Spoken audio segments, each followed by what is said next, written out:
Can everyone hear me?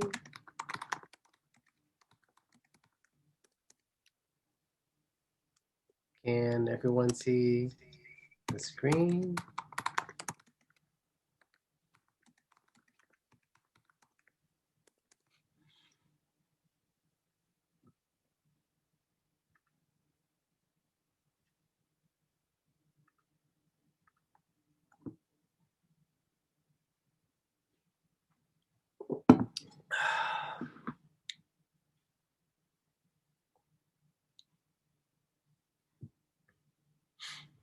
Does anyone have any questions on the paper proposal? Really, it's just you just need to send me a topic. Oh, it's Jason. Hey, Jason, you want to talk? Hey, Professor. How are you? Good, good, good. So, can you allow me to share my screen real quick so I Sure. can give you a visual of the flyer? Mm,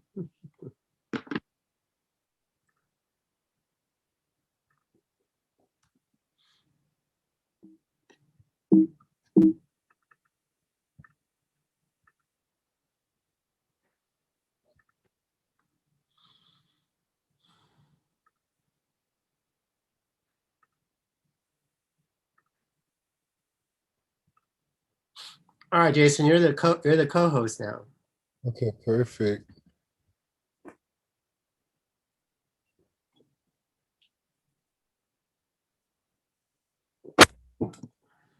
So, as some of you may know, Com Week is approaching next week, so we're gonna be hosting a panel event. It's called Titans Looking Forward, and we're gonna be hosting Andrea Gilles Monson. She's from PRSA. So basically, we want to encourage students to join PRSA. It's like the national leading organization for professionals pursuing careers in public relations and communications, and it has over 21,000 members. So we want to encourage you guys to attend the event to learn how to become a member. And we're going to be discussing like upcoming panel events and more information regarding how to be a PRSA member. And I'm going to be sharing the link right here in the chat for you guys to review it. And that includes the Zoom link for our event, and then the professor will be sending you an email invitation for you guys to remind you guys to attend the event. It's going to be a good event. And then this PRSA organization, they what they do is they offer like networking opportunities, industry news and development, professional development for your careers, and they allow you to like build valuable relationships with people across like the country. So, and as you can see, she's gonna be hosting this event like all the way from Kentucky. So you Oh, guys, Kentucky? Wow. Okay. yeah, so you guys should definitely pop up and join, and then ask her questions. Feel free to, that's what she's gonna be here for. So I'm gonna be sharing the Zoom link in your chat, Professor. Okay.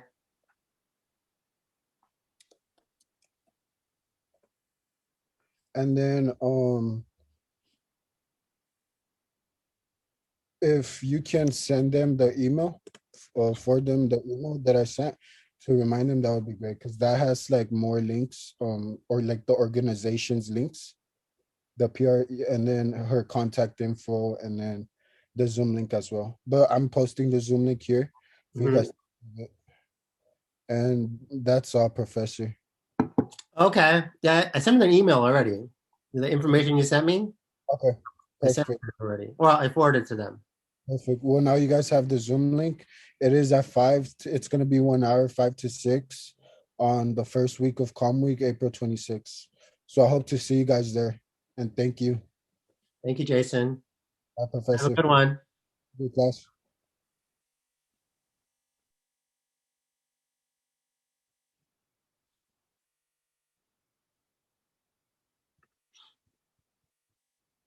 Mm.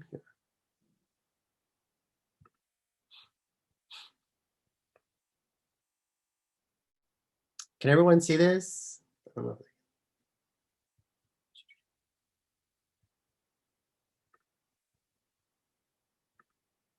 Mm.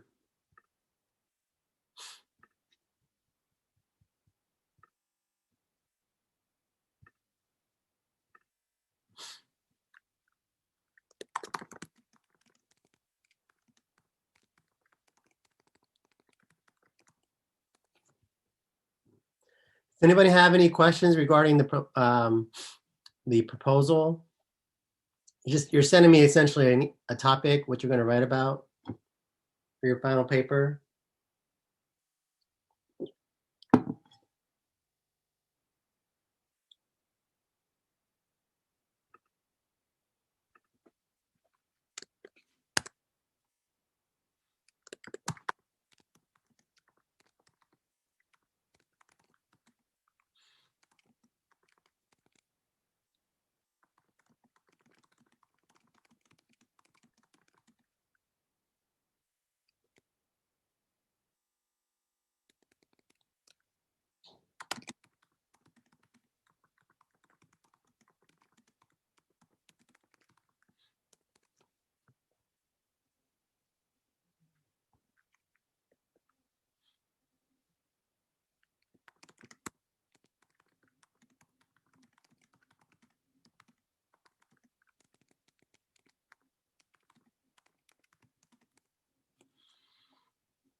So a couple of things that you want to avoid when you send me this proposal, basically it's just tell me what you want to do, write your paper on.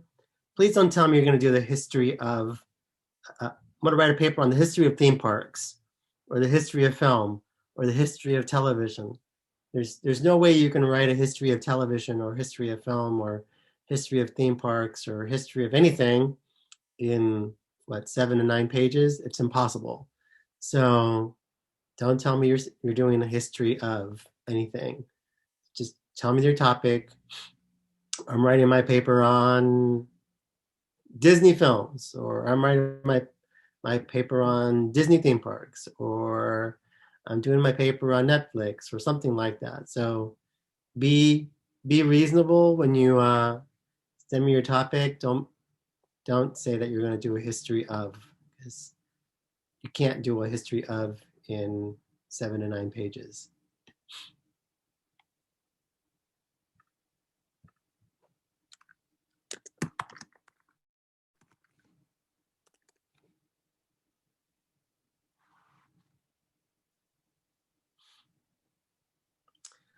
Knott's theme parks is fine, although I don't know if Knott's is a theme park. But anyways, the more important question is, can you find enough information about Knott's Berry Farm specifically, Emily? Seems to me that would be too narrow.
Any other questions before I start talking about sports?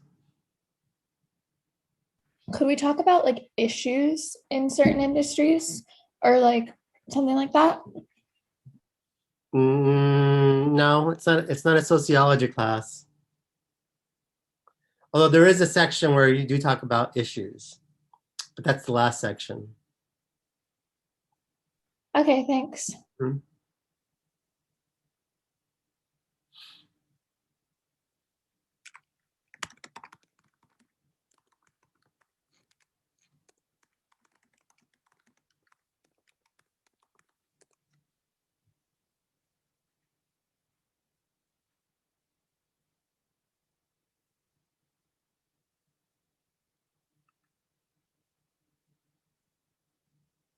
Any other questions?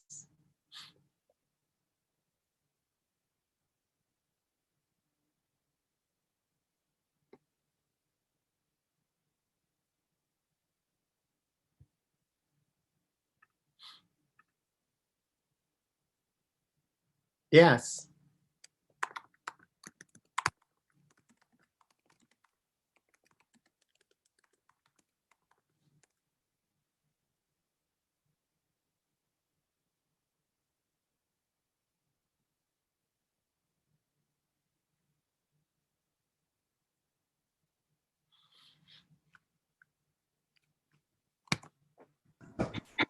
Hey, Dr. Puentes, so if I want to write about Disneyland, would I have to we have to email you with the topic?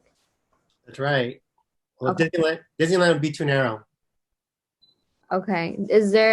Did you give a list of maybe some possible companies that we can look into, or it's just up to us? It's up to you. But I can tell you right now, you're not going to find enough good information about Disneyland specifically. Okay. And then you have to approve our topic. Yes. Well, at least I almost always say yes. But occasionally I do say no. But for Disneyland, Okay. you'd want to say Disney theme parks versus just Disneyland, because Disneyland is just one park. Uh-huh. Remember, there's a whole bunch of parks out there beyond Disneyland. So you're more apt Okay. to find good information Okay, about thank you. Disney parks versus Disneyland. Yes, Oh, okay. right, Because I'm looking at the instructions, so we have to look at the political, the economic side and the social and technological side of it, right? right. Okay. So if you go too narrow, it becomes harder to find information.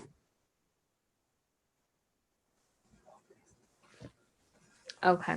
Okay, thank you.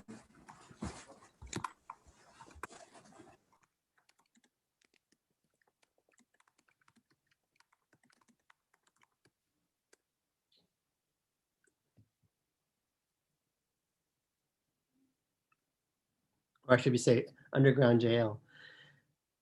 Any other questions? So you don't want to be too narrow with your topic, and you don't want to be too broad either. So please also look at the librarian, the research librarian.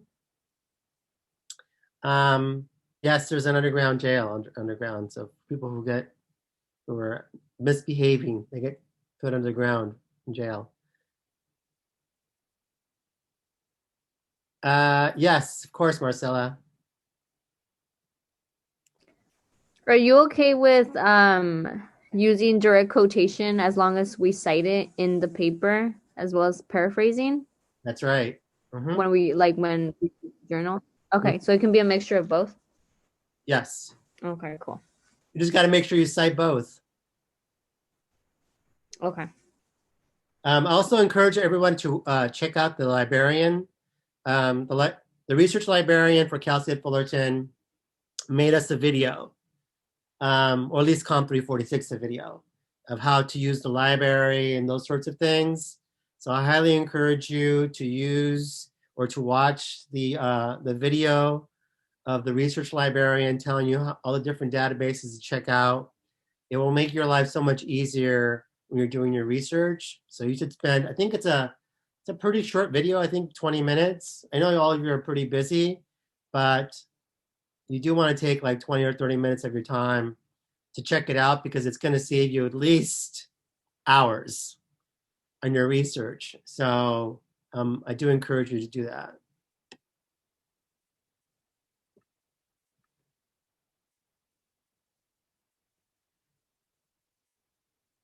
which would mean we need a works. That's right. You need a works. Well, it's not. It's a reference page because it's APA. It's not works cited. Works cited is MLA. Yes, you would need a reference page.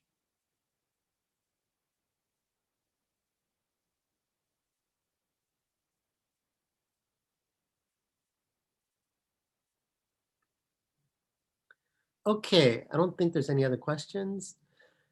So I think I left off talking about, well, I don't think I started talking about the college football playoff. So the college football playoff is relatively new, at least this new format of playoffs is relatively new.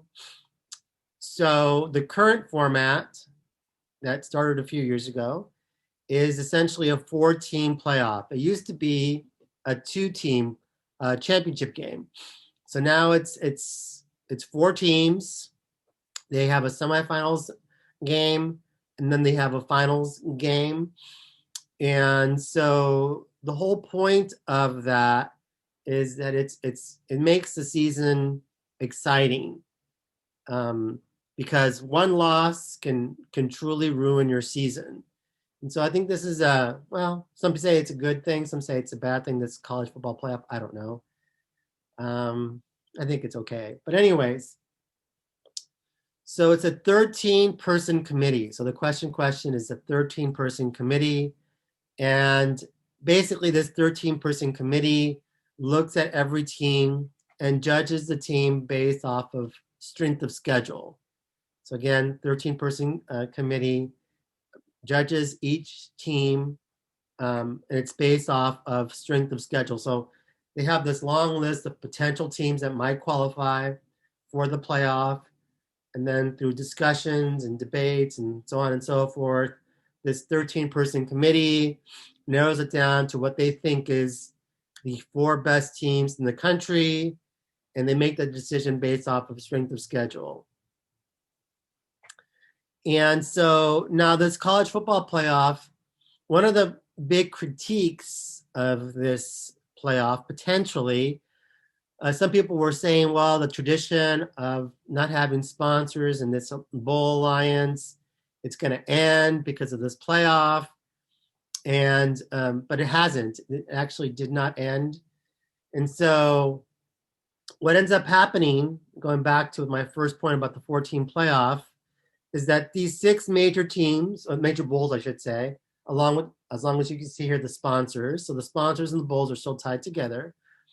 And so these 6 major bowls, right, 2 of them host the semifinals game, and they rotate on a 3 years basis. So for instance, one year, the Cotton Bowl might host one semifinals, and the Rose Bowl might host the other semifinals. The following year, the Sugar Bowl might host the semifinal, the Fiesta Bowl might host the other semifinals, and so on and so forth. So these 6 bowl games rotate on a 3 years basis. So in other words, every 3 years, this bowl site gets a semifinals game. So this year actually is kind of weird. The Rose Bowl was supposed to host one of the semifinals games this year, but obviously COVID happened and weren't allowing any attendance whatsoever in live events. And so they actually, the NCAA actually moved the semifinals game from the Rose Bowl to another location, which I don't remember. I want to say it to the Cotton Bowl or to AT&T Stadium, one or the other. And so it'll be interesting to see what happens in 2022 if the NCAA is going to give the Rose Bowl the semifinals game again retroactively because they lost it last year. So that will be interesting to figure out and what's going on. Anyways, the final game or the national championship game, it can be held in any city, and this is important. Again, any city can host the final game. Various cities can place a bid with the NCAA. Well, I shouldn't say the NCAA, I should say the College Football Playoff Committee. And they can place the bid and they decide on which city is actually going to host the final game. And again, it can be held here in in Los Angeles, or it can be held in Dallas or Miami or Chicago or New York. There's no limitations that any city can host the final game. So ESPN is the one network that has a 12-year deal that where they're paying $7.3 billion or more than $600 million a year, goes to these various conferences which participate in the college football playoff. So again, it's ESPN who's paying a lot of money for the rights to the college playoffs. Now, one thing that's interesting, going back to the very first slide of this lecture when I talked about the NCAA does not regulate the college football playoff. The NCAA regulates all the other national championship games except the college football playoffs. It also doesn't regulate the bowls. The only thing that the NCAA regulates is the regular season. So that's the reason why, if you ever watch one of these football games, it's not the NCAA trophy. I don't know if you've ever seen the NCAA trophy that's given to the national champion. If you ever go into the Titan gym, you'll get a chance to see some of the national championship trophies by the baseball team. And so anyways, that's the trophy given out for the winner of the national championship in all these different sports, except football. And so the name NCAA is not on the trophy. Then what's seen on the trophy is Dr. Pepper. Dr. Pepper's name is on the championship trophy. And so at the end of the season, when the national championship is claimed, this year Alabama won it. And so when Alabama received the national championship trophy, it's the Dr. Pepper championship trophy, something like that. And so Dr. Pepper paid a lot of money just to have their name on the trophy. And they're paying $7 million a year. They had a 5-year, $35 million deal to have their name on the national championship trophy. So how were the ratings for the 2021 national championship game? They were terrible, horrible, awful. They were the lowest. It was the lowest rated game in the 23-year history of the national championship game. Again, so this is even before the playoffs started. So again, the lowest rated game in the 23-year history of the national championship game. So even before there was the college football playoffs, when there was still the BCS. There's several reasons for that, but I won't get into that. Anyways, what coach has the most national championships? That is Nick Saban. Nick Saban, who some people call him the best coach ever in the history of college football. Maybe he is, maybe he isn't, I don't know. But he is the current coach of the University of Alabama.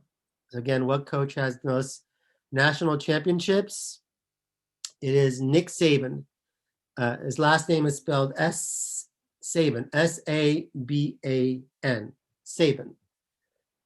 So the 5 power conferences are guaranteed $66 million a year. And again, if you watch the first part of the college football lecture, you'll see that in there, when I talk about the oligopoly, right? The production, or you have one single buyer, which is the NCAA, that buys talent if you're a good college athlete. It's a monopsony. And so, but distribution of the content, in this case, is an oligopoly, right? You have 5 power conferences, right, that make most of the money in college football, right? It's Pac-12, the SEC, the ACC, the Big Ten, and the Big 12. And each year, these 5 conferences are guaranteed $66 million.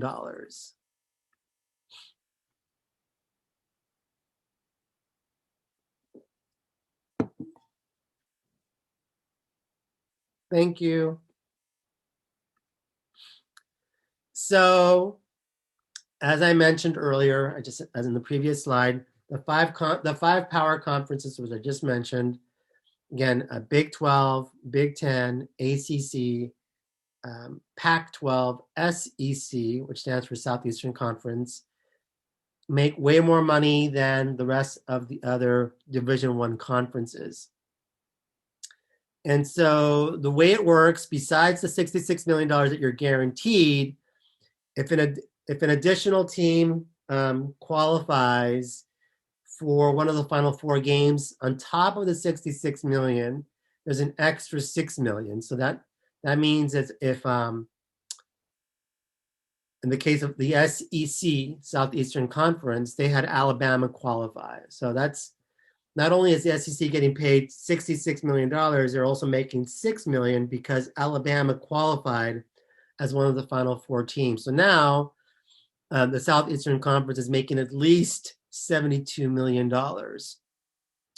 Now, if they can make another $4 million if one of their teams qualify for the other 6 major bowls. So there's 6 other major bowls beyond the semifinals games, and those also rotate. And so if a team, again, from your conference qualifies for one of these major bowls, it's another $4 million. So again, if the SEC, which had Alabama qualify for the Final Four, in this case, they had a team like Georgia, made into one of the 6 major bowls. So now the SEC is making 6 plus 4 plus the 66. So now they're at $76 million. And the Final Four, the smaller Final Five conference, the other smaller conferences, like the Mountain West or Conference USA, they make about $18 million a year. I think on your slide, I think it said $16 million. So I just recently found out they got a $2 million bump.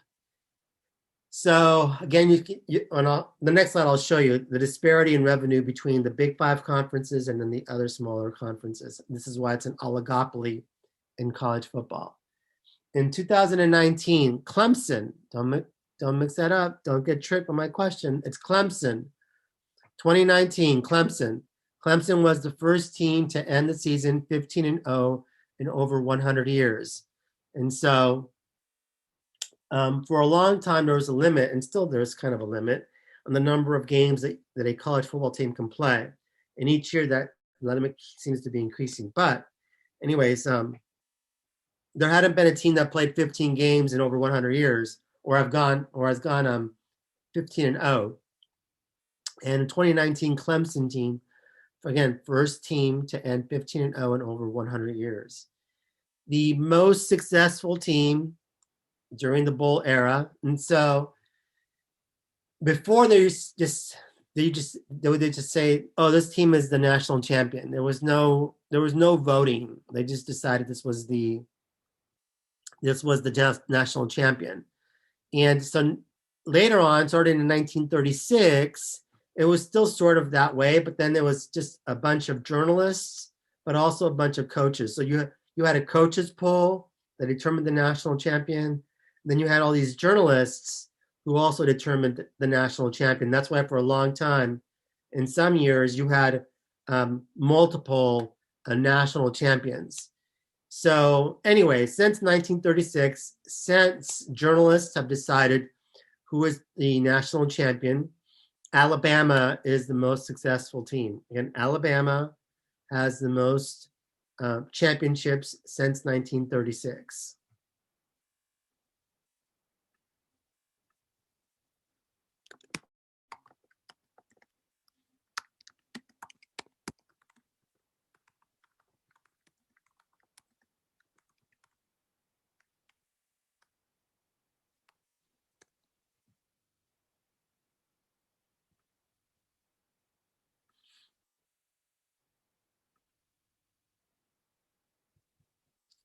Oh, I was going to show you another slide, but I forget. Any questions?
Okay, so let's start with professional football. So what are the world's biggest leagues in terms of revenue? So currently there are here in the United States the big three when it comes to revenue, although there is talk of UEFA starting this super league. So if UEFA does start this, well, I should say various teams are talking about it. I don't think UEFA is happy about it. But if they do start this super league, then that super league might challenge these big three. Anyways, the NFL is the biggest league in terms of revenue. It generates the most revenue of any league in the world against the National Football League or the NFL. Pre-COVID, they were making over $15 billion before COVID. Obviously, during COVID, they didn't make $15 billion. The second largest in terms of revenue would be Major League Baseball. Major League Baseball was close to $11 billion pre-COVID. And number three on the list is the NBA. So NBA is number three. They were at about I want to say they made about close to $9 billion in before COVID. So again, NFL largest, Major League Baseball number two, the NBA is number three. So that's where we're gonna focus on the big three. What league has the highest average team value? That would be the NFL or the National Football League. It's the one league in the world where the average value of a team is over $3 billion.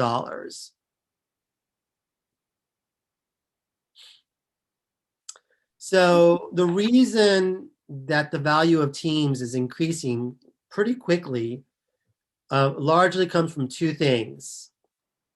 Is media deals. The media deals keep getting more lucrative, especially like think about the NFL. I believe in 2022, the NFL will be making over $10 billion on their media deals. I think right now they're at about 7 billion, I want to say. But they'll be making over 10 billion in next year, I believe. Also, the new venues. The new venues are also a big factor in increasing the value of teams. So, for example, the San Diego Chargers and the LA Rams, I should say the LA Chargers and the LA Rams.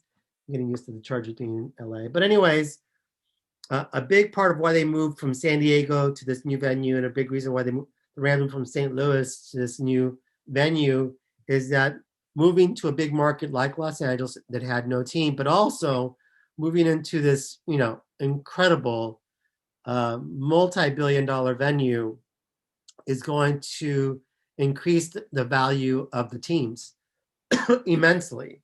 So the Chargers and the Rams value skyrocketed as soon as they moved into this new SoFi arena.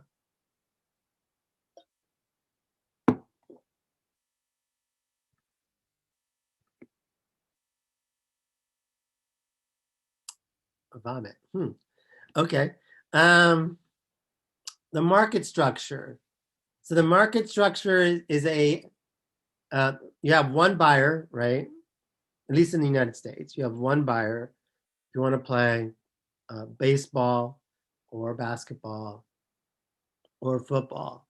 So in essence, it's a monopsony. The market structure, at least for production, is you have one buyer and one buyer only, right?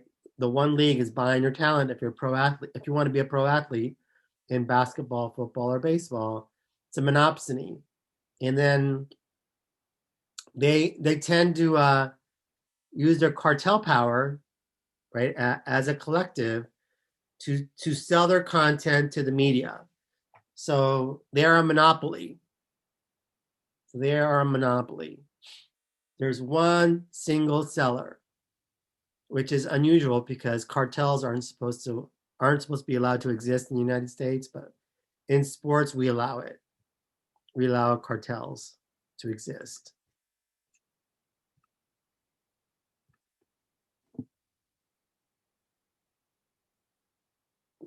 Oh, okay. I see.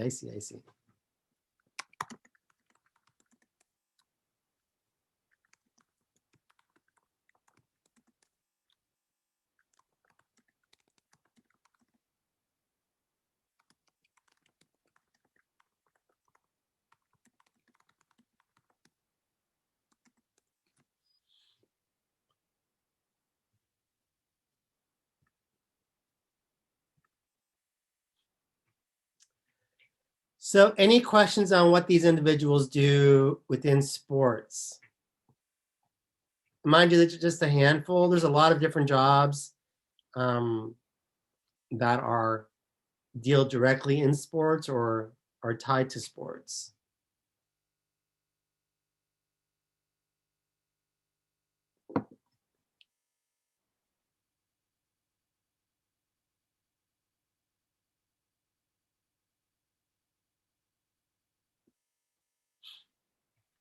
Now, public relations, you have to think about public relations. The one thing I'll say is that the team has a PR team of their own, right?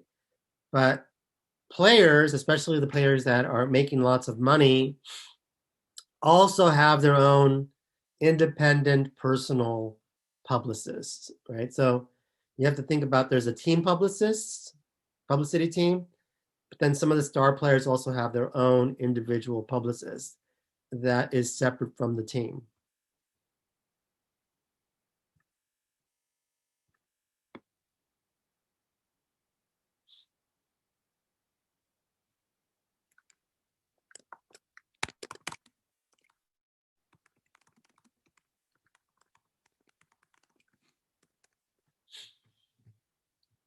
It's a monopsony for production, and it's a monopoly for distribution.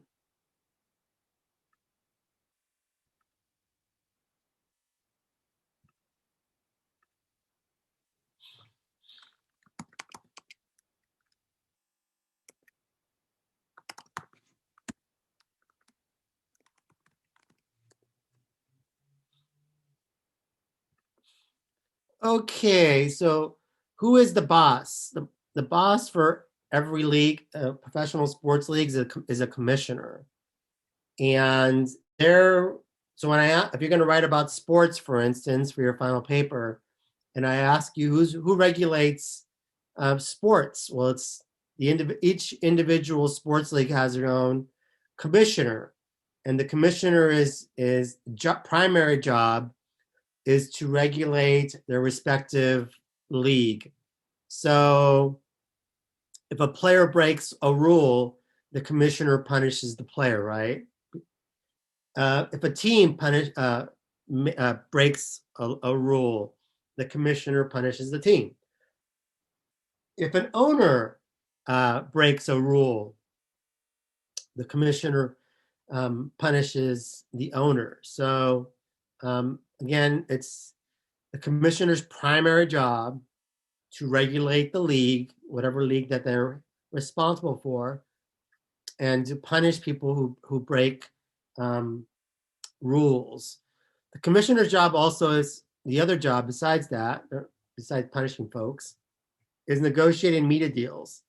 So the commissioner is also responsible for negotiating media deals with, radio, streaming services, television, so on and so forth.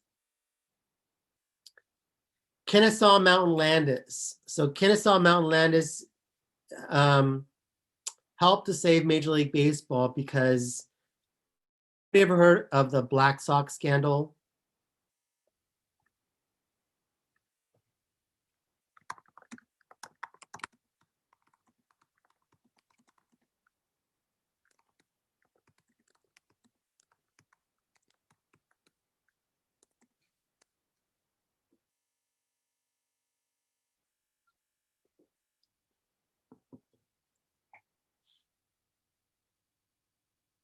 Okay, one person. So very good, Jared. So the Black Sox scandal, essentially what ended up happening, right? It was a World Series between the Chicago White Sox, and I want to say they were playing the Cincinnati Reds. And the White Sox at the time had a really good team. They were considered to be the best team in Major League Baseball. They had this guy by the name of Shoeless Joe Jackson.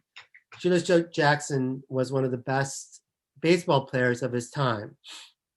Many of you haven't heard of him because what ends up happening to Shoeless Joe Jackson as well as the White Sox is that it becomes public that the White Sox lost the World Series on purpose.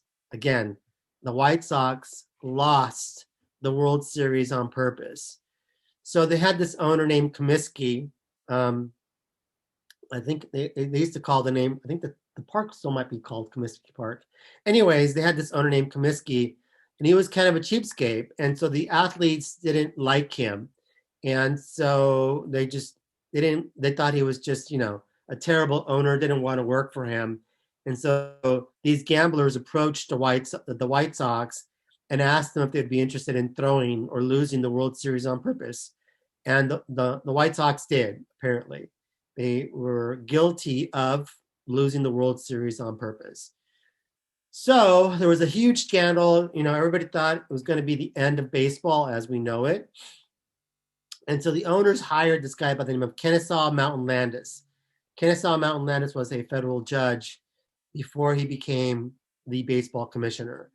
And basically Kennesaw Mountain Landis, after the White Sox were found innocent of in federal court or court, Kennesaw Mountain Landis still ended up suspending for life all the White Sox players that were involved in the Black Sox scandal, including Shoeless Joe Jackson.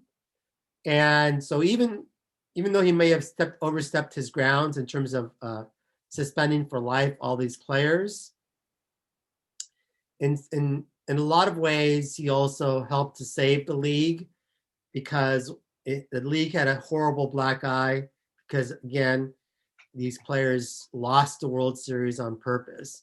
And so he brought respectability back to the league when he kicked them all out. He had kicked them all out for life, or banned them all for life.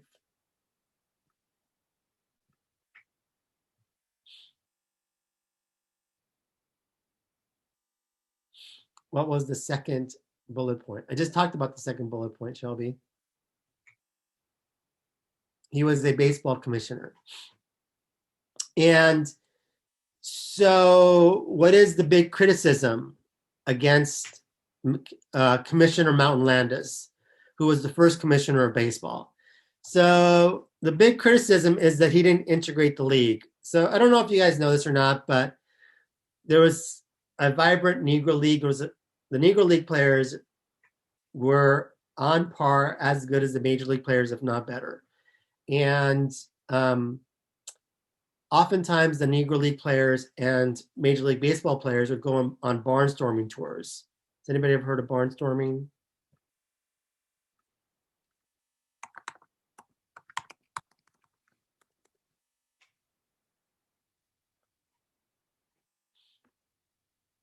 So barnstorming essentially means that you're holding a series of exhibitions all over the country. And the Negro League players and the regular Major League Baseball players would play in these exhibitions. They would barnstorm across the country. And it was a way for not only for the Major League players to earn more money, but also the Negro League players also made more money from barnstorming with these Major League ball players. And so there was no formal rule that prevented the Negro League players from joining Major League Baseball. There was nothing in the rules. It was essentially just a gentleman's agreement to not have black players play in the major leagues.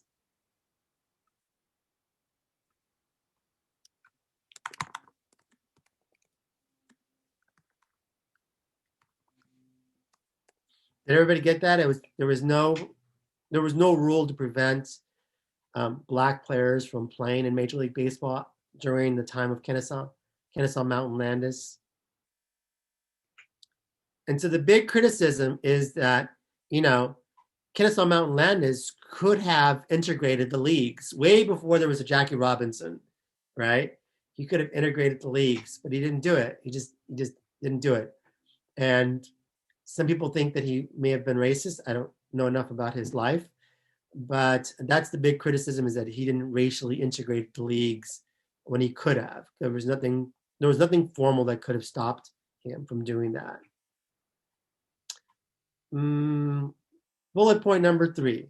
So media well, I should say national media, national sponsorship, and national merchandising are all shared. So again, national media, national sponsorship deals, national merchandising is shared. It's almost always shared. Um, so whether you're the worst team or the best team, you get an equal share of the media, you get an equal share of the sponsorship, and you get an equal share of the merchandise. The only team that's opted out of the merchandising deal is the Dallas Cowboys.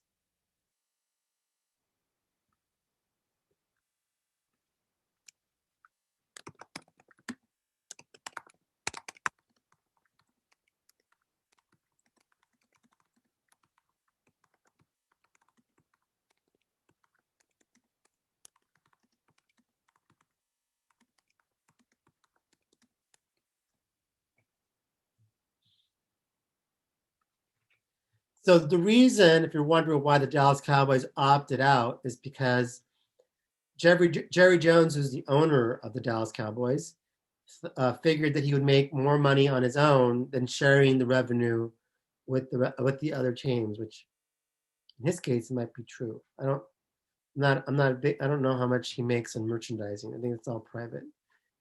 Anyway, so the gate is part of local revenue. So the gate revenue depends on the league, but it's often shared. So for instance, football, it is shared. In the instance of baseball, it is shared. In the instance of basketball, it depends. If the teams are in Los Angeles, then they're shared.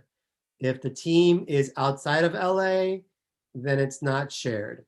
But so the gate depends on the market. The reason being is because of the NBA, they force the teams that make more money to revenue share part of their profits.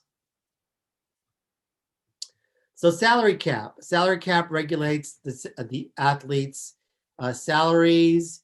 It's part of the CBA, which stands for Collective Bargaining Agreement. So CBA, Collective Bargaining Agreement. So the salary cap might be what they call a hard salary cap, or it might be a soft salary cap. So hard salary cap means the collective salaries of all the players cannot exceed a certain number. So football, for instance, is a hard salary cap.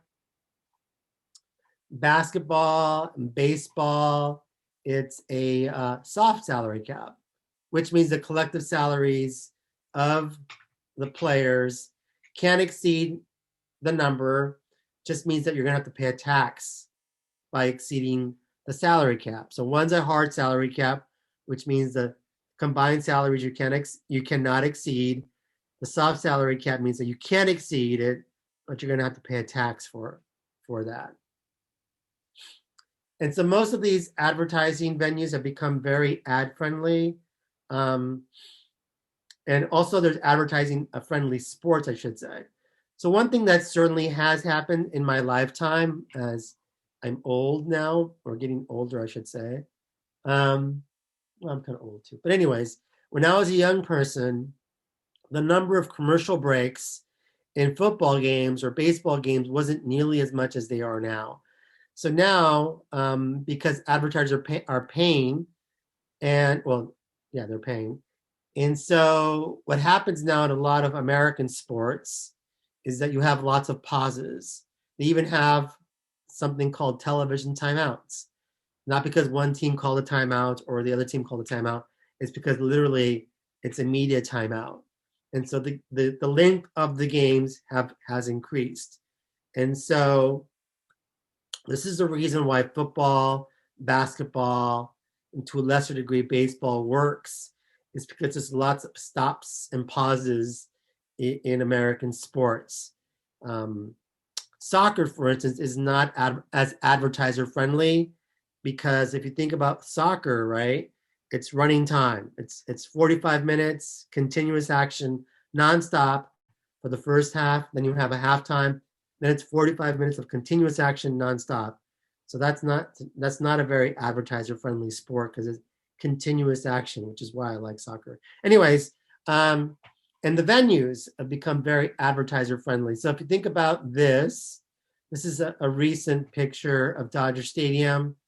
So when I was a little kid, when I first went to Dodger Stadium, the walls had no advertisements. It was just a blue wall, right? It was just this blue wall, and that was it. There were some billboards or some advertisements, but it's not nearly what it looks like today. In every venue that you walk into, there's advertisements everywhere. And so the venues have become very advertiser friendly. So, to the point where it's almost, obnoxious, in my personal opinion. So other examples of what I'm talking about, you see all these venues with their names on there, advertiser friendly. Anyways, any questions?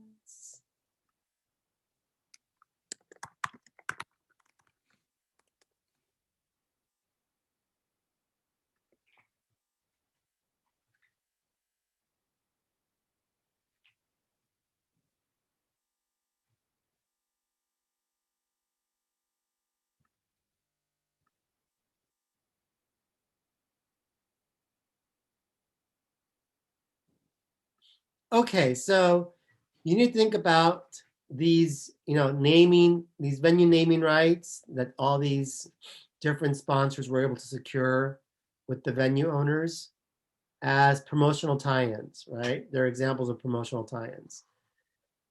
And so the reason that companies do this is, number one, it's very cost effective, meaning that instead of buying an expensive advertisement, you place your name right on one of these stadiums.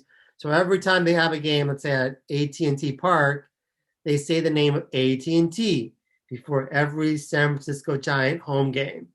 So think about the exposure that AT&T is getting because their name's attached to the park, but also attached to the Giants. So it's very cost effective, probably cheaper. I would say not probably. Definitely cheaper than buying an expensive television advertisement.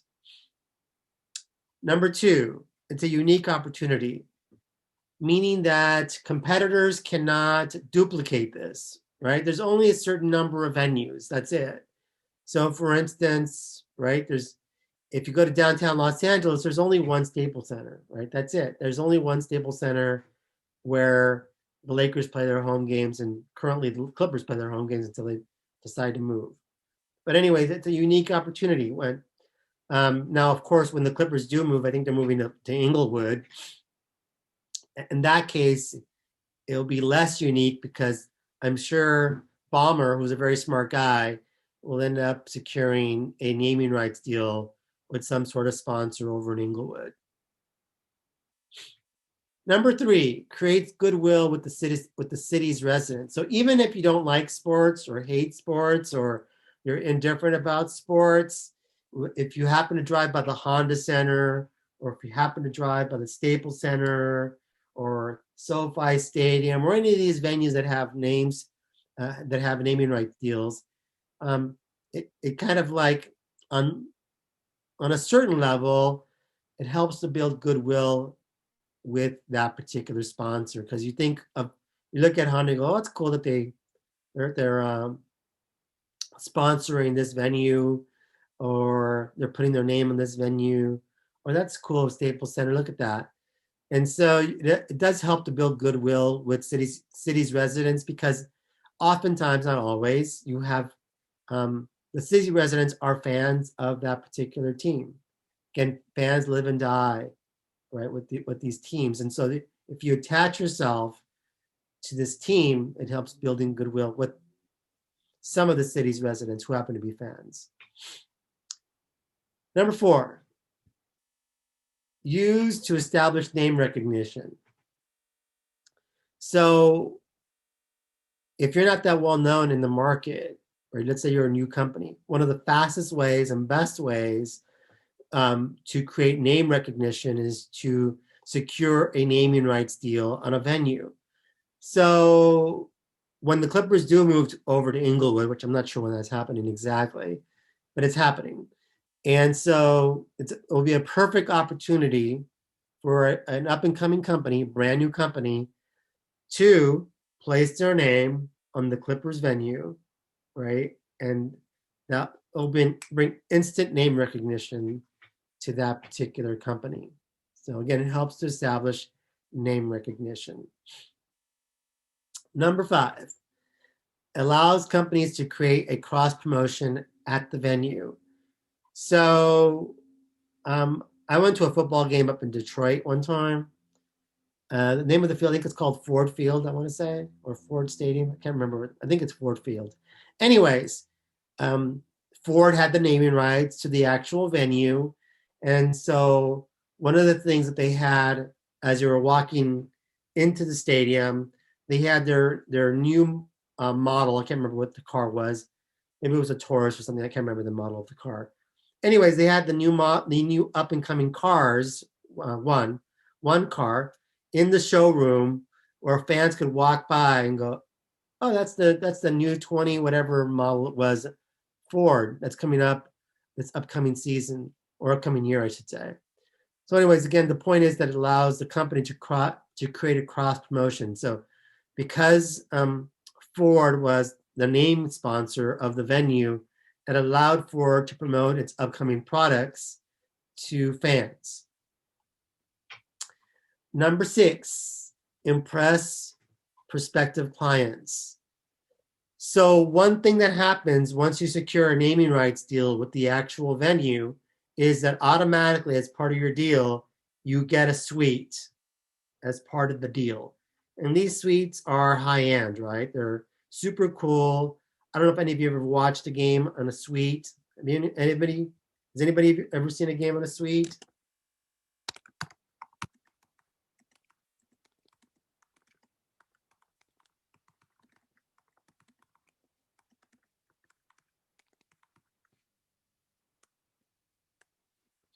Ooh, well, that's pretty close. That's same sort of experience, Shelby. That's good. So, if you ever experience something right on in the concert in a suite or watch a game on a suite in a suite, it's a different experience. It's different. I remember I was friends with this guy who was a marketing guy, and he got invited to join his client in a suite, and we were watching a Dodger game. Oh, it was incredible. They would wheel in all this food into the suite. Oh my God. They would wheel in all this wine, all these desserts. They had a kitchen in there. The seats were so comfortable. It was pretty awesome. Anyways, it's hard to go back to watch a game with regular folks after you watch a game in a suite.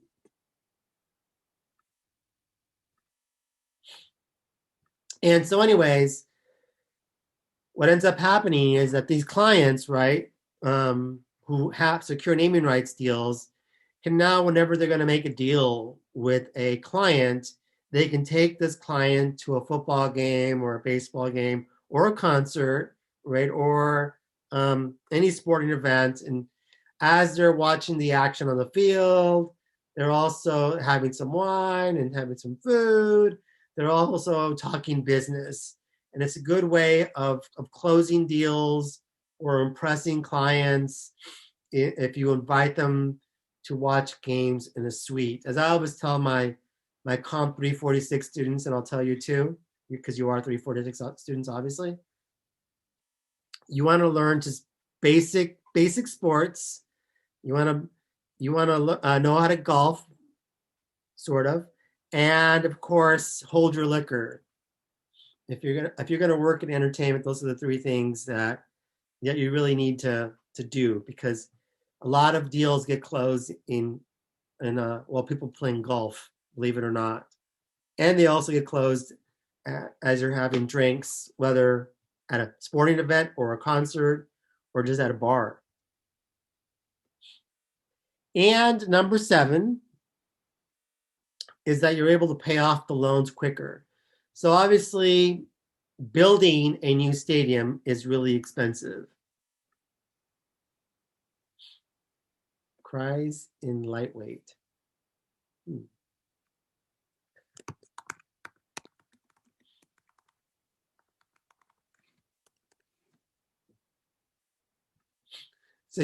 So it costs a lot of money, and oftentimes these venues are publicly funded, right? So that means us as taxpayers, us poor folks, are paying for venues for millionaires to play in, which billionaires own, right? Essentially, or they own the team. But we're making venues for millionaires and billionaires, which is unusual. Oh, she said.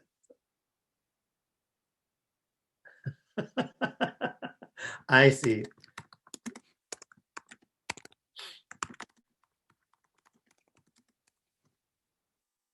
I'm getting old. I am getting old, no question. Anyways, so So essentially, these are all beneficial for like the venues, or are you talking about like the companies that they promote? it's all beneficial for the person. Well, the first 6, right, are beneficial to the company that is securing the venue rights deal. The last one is us. We benefit from the paying off the loans quicker. And the reason that we benefit is because most venues are publicly funded. It means they're paid by taxpayer dollars. So we as poor folks, right, I'm far from a millionaire, but my tax dollars, or some of my tax dollars, if they're publicly funding a venue, is paying for that venue. And so one of the ironies, right, is you have a bunch of working class folks that are paying for a venue where millionaires and billionaires play. Okay. The last one is we benefit, but the first 6, right? Okay. A company like AT&T would benefit, or a company like Petco, or a company like Safeco would benefit from 1 through 6. From their name. Okay. Thank you. Mm-hmm. Good question.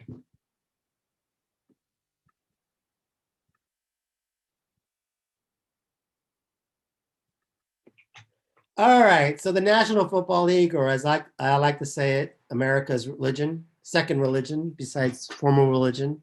Heck, might be even bigger than that. So the National Football League started in 1920.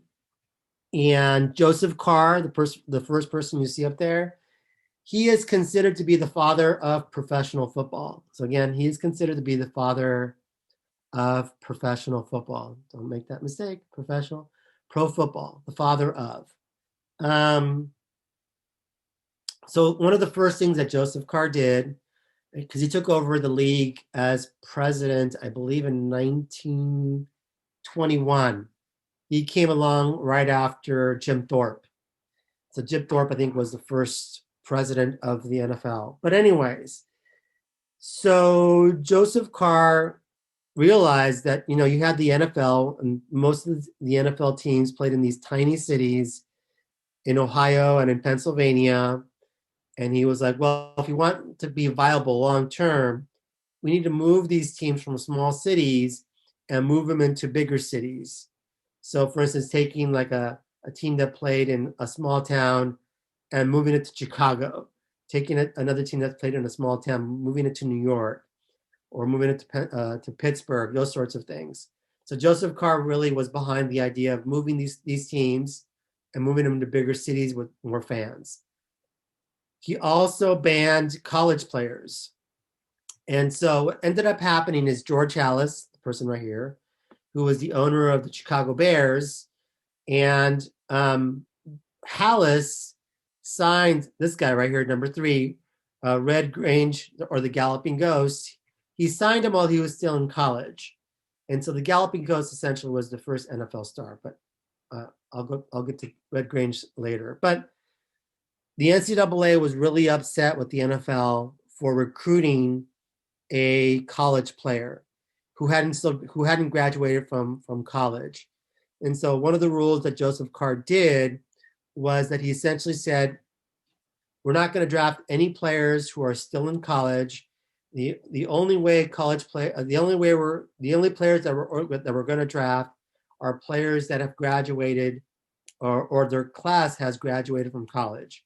So in other words, nobody who's 20 or nobody that's 19 or 18 or none of that thing. The other thing Joseph Carr did that was interesting, and well, another wise move, was that he brought in a lot of rich owners, people who had money, like the Rooney family, for instance. He brought in families that had money and asked them to become owners of these teams. The other thing that Joseph Carr did, he started the idea of divisions. He started the idea of having playoff games, those sorts of things. So again, the father of professional football, Joseph Carr. Who was George Halas? George Halas essentially was the first great coach. And George Halas, first great coach.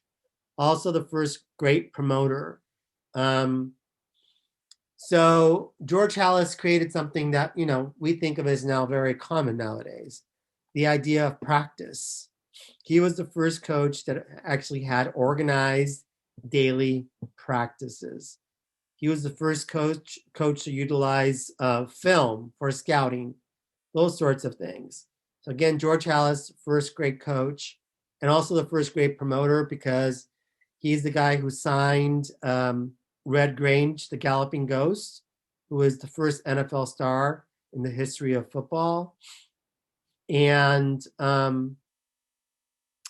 basically, George Halas organized a barnstorming tour for Red Grange. So Red Grange played for the University of Illinois. He was a star player at the University of Illinois, left college right after he finished playing college ball before his graduating class even happened. He was drafted or signed with the NFL, and he started playing in this barnstorming tours. And so really the success of Red Grange's barnstorming tour really illustrated that the NFL could happen, that football could become a popular sport. Because at the time, football was like maybe third or fourth most popular in the United States. It was after boxing and after Major League Baseball.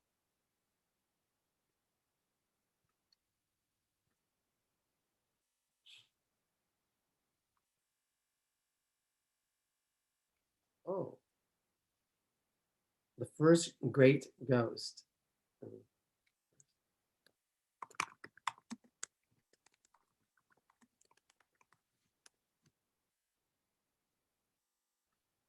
Yikes, is that what it came up on my closed caption or whatever it is? So let's see, what time is it? I saw that. Okay. 1958 NFL championship game. That is the turning point in the history of the NFL. So again, it's the turning point in the history of the NFL. So as I just stated, when I was talking about the Galloping Ghost, is that the NFL was still probably the third most popular sport in the country behind boxing and behind baseball, and still until 1958. And so you have a game between the New York Giants and the Baltimore Colts. And I'll show you a quick video about the game. To 3 after the New Yorkers beat the Browns in the final game of the season. A tie-break playoff between the two teams on the 21st of December saw the Giants secure a place in the championship game. A week later, more than 20,000 Colts fans travelled to Yankee Stadium to watch their team face the Giants. The majority of the game saw a lot of uninspiring and often sloppy play. but with just 7 seconds left of the match, a field goal from the Colts levelled the score. Sudden death had been adopted for the NFL championship game in 1946. Consequently, after a period of confusion, overtime began. Despite winning the toss, the Giants were forced to punt and lost the game 23-17 after the Colts scored a touchdown at 8 minutes and 15 seconds of overtime. Combined with the fact that the match was televised, these last few minutes of excitement helped the game become known as the greatest game ever played.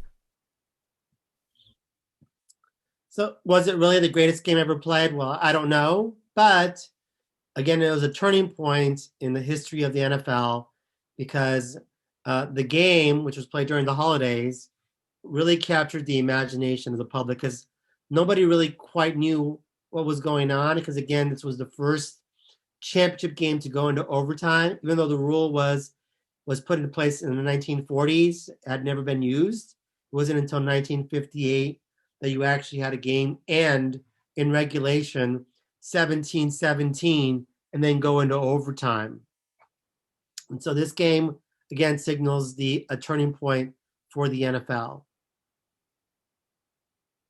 Oh, okay.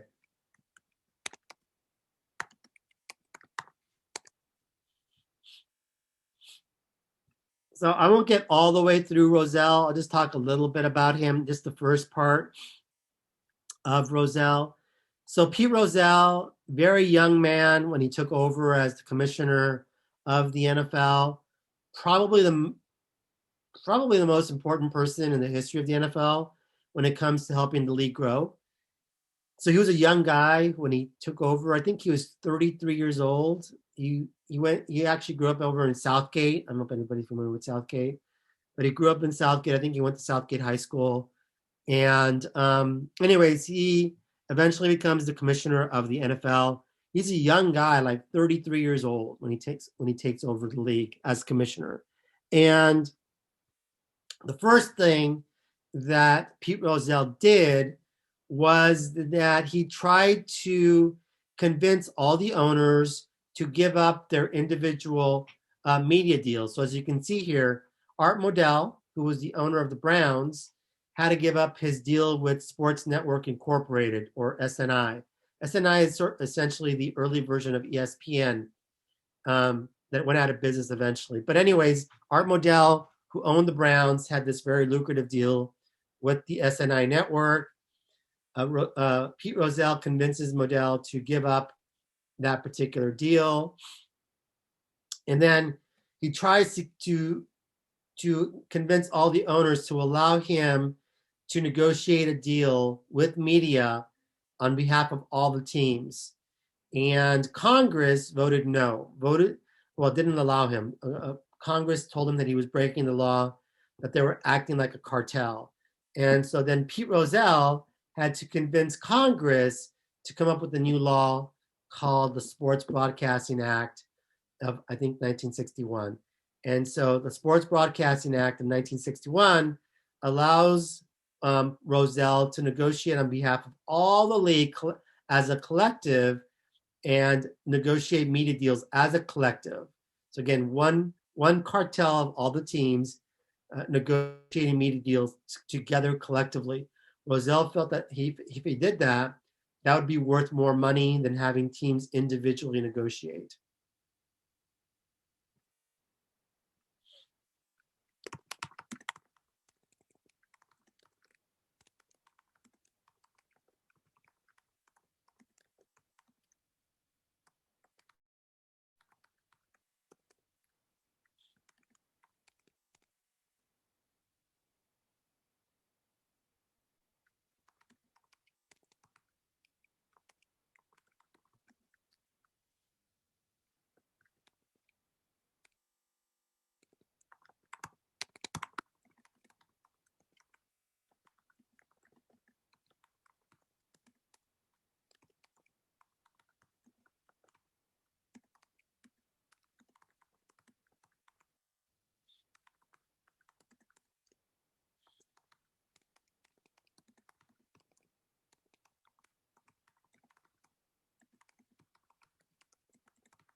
Okay, one last thing before I end class. So the other thing that Roselle oversaw, although he wasn't directly involved with the merger, he helped. He was the commissioner when it happened. It really was Lamar Hunt and Tech Schramm who helped the merger happen. But anyways, so when the NFL and the AFL, which the American Football League and the National Football League, were two competitors, and they had a heated rivalry. They both competed for the same players, and they didn't really like each other very much. And so eventually, what ends up happening is that the two leagues decide to merge together. And so the issue was the NFL had 16 teams, and the AFL, I believe, had 10 teams. And so the NFL owners didn't want to join the AFL because the AFL was younger and newer. And so again, Art Modell, who owned the Cleveland Browns, plays a critical role in the merger. Art Modell leaves the NFL and joins the AFL, and he also convinces two other teams to join the AFL. So then it becomes 13 teams in the AFL and 13 teams in the NFL. So you have 26 teams at the time. And so that meant the conferences or the leagues were the same size. And so again, Art Modell plays a critical role in the merger happening, which, because of the merger happening, leads to the AFL NFL World Championship game, which we know as the Super Bowl. But it doesn't get named the Super Bowl until Super Bowl III. So the AFL NFL World Championship game was the original name of the Super Bowl.